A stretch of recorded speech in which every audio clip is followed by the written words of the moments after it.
everyone, welcome to APS Deep Academy and this is your mentor Swati Joshi. In last classes, we completed our discussion on DC load line and stability of transistor. Now, in this class, we will discuss biasing of transistor circuits. Now, what is the need of biasing of transistor circuits? We know that transistor operates on two regions. One is forward bias and other one is reverse bias. If it is common emitter, then base emitter section is forward bias and collector emitter section is reverse bias. What will happen? We have to use a single battery for operation of whole transistor. But in our earlier classes, we already see that we use VBB for base biasing, VCC for collector biasing and VEE for emitter biasing. So for all these biasing, we need single battery. How it is possible? That in forward bias we want 0.7 volt in case of silicon and 0.3 volt in case of germanium, but in reverse bias we need much higher voltage than the forward bias section. So if it is common emitter, it means base needs 0.7 volt for operation and the collector want reverse voltage which is higher in order, many more time higher than order of base. So how it is possible to use the single battery for all this operation?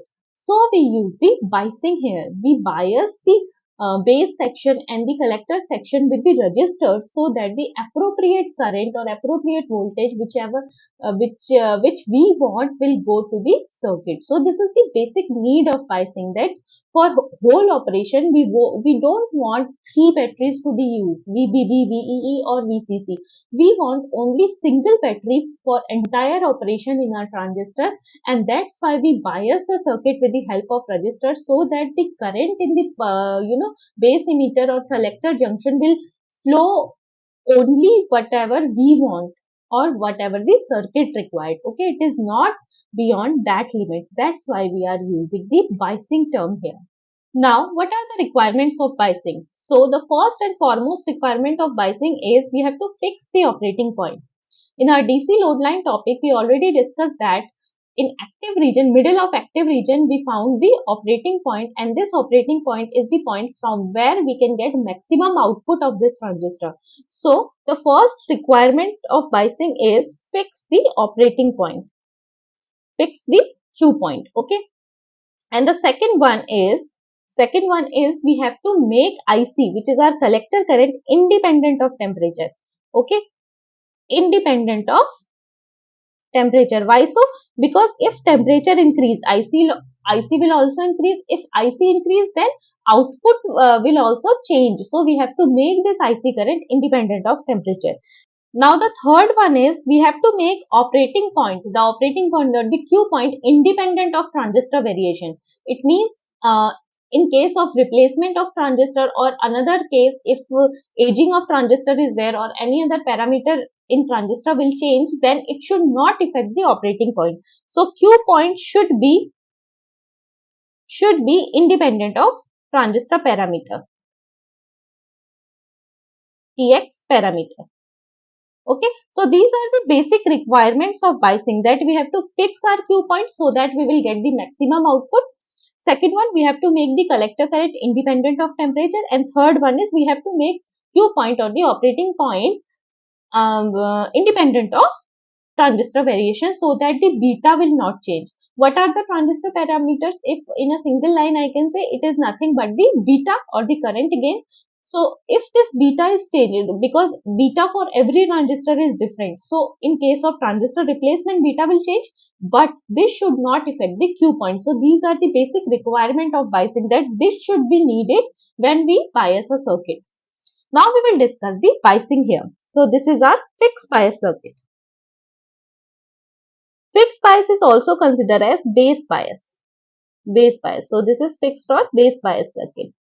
Now in this we can see that this is common emitter configuration. Common emitter configuration, emitter is grounded, and this is our base section and this is our collector section. This section is also considered as input side and this is output side.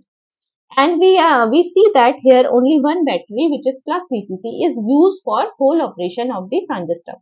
Now we will discuss what is happening in the biasing circuit. As I earlier said, forward bias, this base region is forward bias. So in forward bias, we only want 0.7 volt as operating voltage, and in collector junction, it is reverse bias. So we need much more higher voltage than the base here. So what will happen? If I have to use very less voltage in this section, it means we have to use a very high voltage, a very high resistance here. So the value of RB is very, very high in case of fixed bias circuit, which is nothing but in common emitter configuration. So RB is very, very high, let's say in kilo ohm, high value of resistance.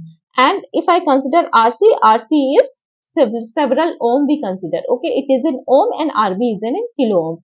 Because in IC we want high current, high voltage, so resistance value is low. And in IB we want less voltage, less current, so resistance value is very, very high. So this is the basic first functioning of fixed bias circuit, that we are making this base current IB independent of voltage which is coming into the circuit. Okay, so if this IB is fixed in a particular manner, then the circuit is considered as fixed bias. It means we are not varying IB so that it is not changing the output in that manner. So whatever the input is coming, IB is maintained or fixed in a particular manner so that it is not reflecting the output. So our Q point is maintained and our whole operation of transistor is working in a stable manner. Now we will find this IB in the circuit. So in this we are considering only the input side. So we will apply the voltage equation in this side. So what will happen? Plus VCC is nothing but IBRB, which is voltage drop across this resistor. So IBRB this side plus VBE, which is nothing but this potential. Okay. So if I have to take the value of IB here, which is nothing but the VCC minus VBE upon RB. Okay, so this is the value of base current here. Now, what is the value of collector current? In our earlier classes, we know that collector current is nothing but beta IB. So, collector current is fully depend on this current gain, which is beta. Okay. Now, we will discuss the stability. So, stability is nothing but 1 plus beta upon 1 minus beta change in base current over change in collector current. Okay, so this is the stability. We already derived the expression for stability factor in our earlier class. You can check this. Now here, if I consider this term, so what is happening here? IB, we fixed the IB. Okay, IB is fixed because we fixed the resistance. According to this, IB is fixed. And if this is fixed, so change in IB and change in IC doesn't mean a particular, significance here. So IB is fixed here. In this manner, we can consider this term as 0. So this term is fully removable because IB is fixed and change in collector current does not depend upon the variation of IB because IB is already fixed. And IC, whatever the IC we are giving, it is also fixed in fixed bias. Both the value of base current and collector current are fixed. So this term we can neglect or say as it is 0. So what is the stability now? So stability for fixed bias is nothing but 1 plus beta.